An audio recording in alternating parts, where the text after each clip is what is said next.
So, I have a slight problem with EA.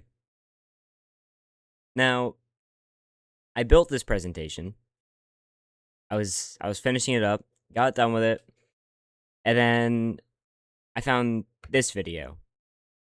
And then later this morning, whenever I wanted to record, I found this video and this video. And so, if you want the high quality version of this, go check these out. I have them posted in the description. But you probably already seen them if you somehow managed to show up here. So, uh, yeah. But if you haven't seen them, go check them out because they're gonna be better than mine since they have an actual working relationship with EA. So they might be able to change things. I won't. They don't even know who I am. All 10 of you watching this, I don't know. Just go watch somebody else is probably worth your time. So, anyways, moving on. Um, I know there's a pretty common consensus whenever it comes to finding people's opinions on EA. I usually agree, but I still find myself buying Madden whenever it goes on sale. Considering I buy every generation of Pokemon game, I'm no newbie to playing games rushed by corporate greed. Uh, Today I'd like to take a moment about the internal war between devs and investors. It's not just EA, but a lot of companies have this problem. And yeah, so what brought this about? As some of you may or may not know, EA, after not doing so for the past couple years, decided to bring college football to PC.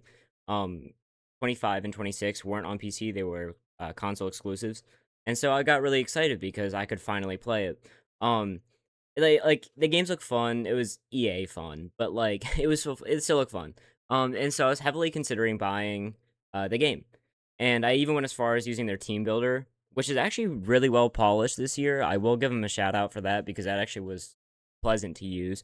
Um, but I was messing around with it because I was sure I was gonna buy it once the game's released. So you know, um, so fast forward to July 7th, whenever a large number of reviews on the game launched. Some talked about the usual incremental improvements that happen each year. Some talked about how the get devs like actually cared this year and like they used the time they were allotted to actually improve the user experience and make things better for the player. But in every single review I watched, they all talked about our best friend, microtransactions.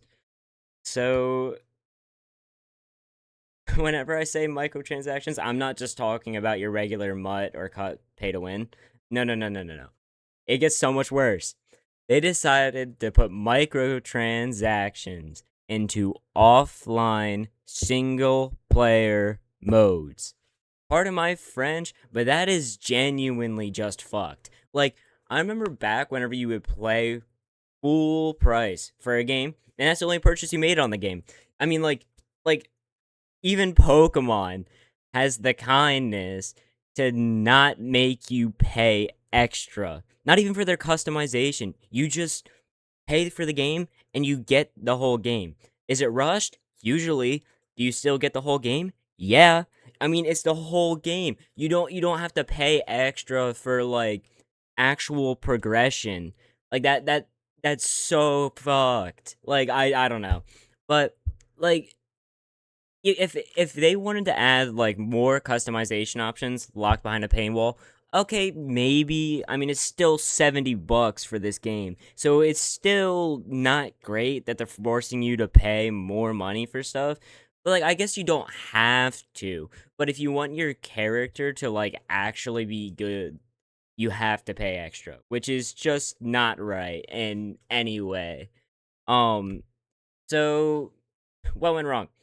Want to get your coach to level 100? Too bad. Got to pay up for that. You want your coach or player XP gain rate to be increased?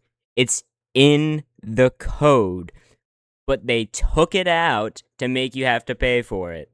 Now, in multiplayer modes, maybe I can kind of understand it for balancing reasons. You know, you don't want somebody gaining XP significantly faster than somebody else. Well, if I'm playing by myself, there isn't any need for balancing. And I don't understand why they thought this was a good idea.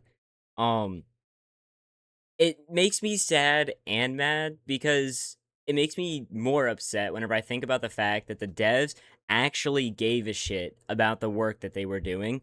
Sure, There's still day one.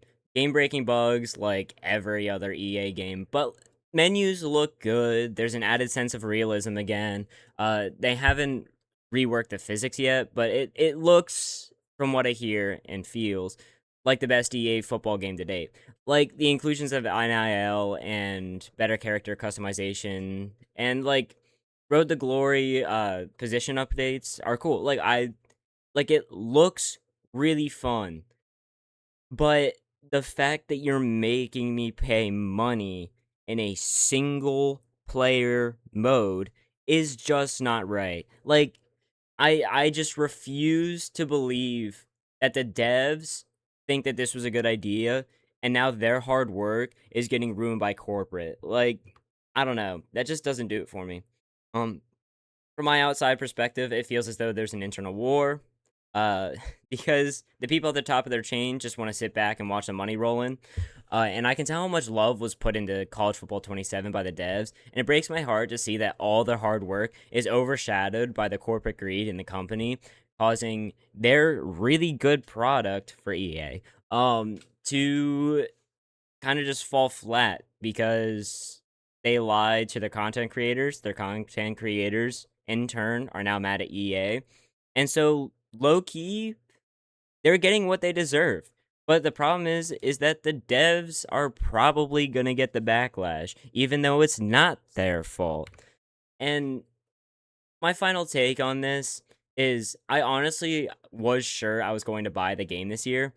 Um, like I usually buy Madden every other year, and I had wanted college football for a while, but they just never put it on PC, so I was like waiting around. So I thought for sure I was going to get college football 27, and the changes the devs made look really good, and the game still looks fun. It's absolutely infuriating in only a way an EA Sports game can make me feel. But when a company tries to make you use money in a full price game in an offline mode, that just feels scummy, shitty, and honestly just makes me hate the company.